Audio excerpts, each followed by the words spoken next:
So nag-celebrate ako mga kagupa og Easter Sunday anya bawal man mukaon og karne ang ilang pangkanon kanirang mga gulay-gulay. So mag-slice ta og sibuyas dahonan, then parsley. Dayon imo ra na siyang slice og ginagmay kay mo na ito isagol sa salad. Actually ako ra gyud guys slice ani igo ra na gadiktit na ako ang ugangan kay wa man ko nasayod gud ani sa amo man gud di man may mga og ginani ay karon pa man ko nakasugak ko og unsa na nakatagbo ginaning mga kalanuna. Then ato ning sliceon po ning pipino gagmay para isagol po nato ni siya sa salad kay mao kuno lagi kuno ni pangakan-on ang mo karon. So imro na siyang ikuan isagol tanan ipanglunod na nimo ng bowl dayon butangan nimo og limon pugan nimo og limon then butangan og asin dayon imong butangan og 2 spoon of corn oil dayon imo na siyang butangan og paminta. So man og butang sa mga ingredients imo na siya ukay-ukayon para ma-mix tanan.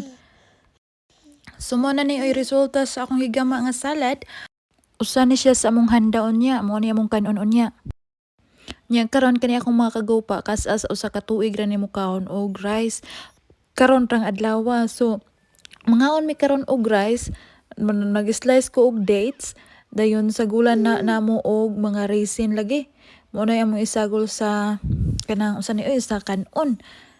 So mag-slice ani lutuon pa ni siya unya og butter para dili siya tuskig inig sagol sa rice ba. Mo na ni siya porma gabukal-bukal na.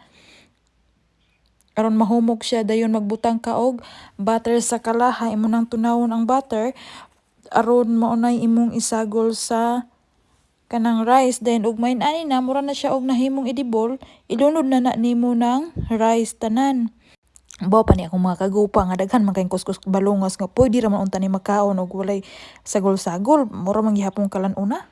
Dayon pagkahuman ilunod nimo ang raisin og katong dates. Dayon imo ukay-ukayon i-mix nimo tanan. So usa ni sa among handaon niya. So daghan salamat sa paglantaw. See you next video. Thank you. Bye-bye.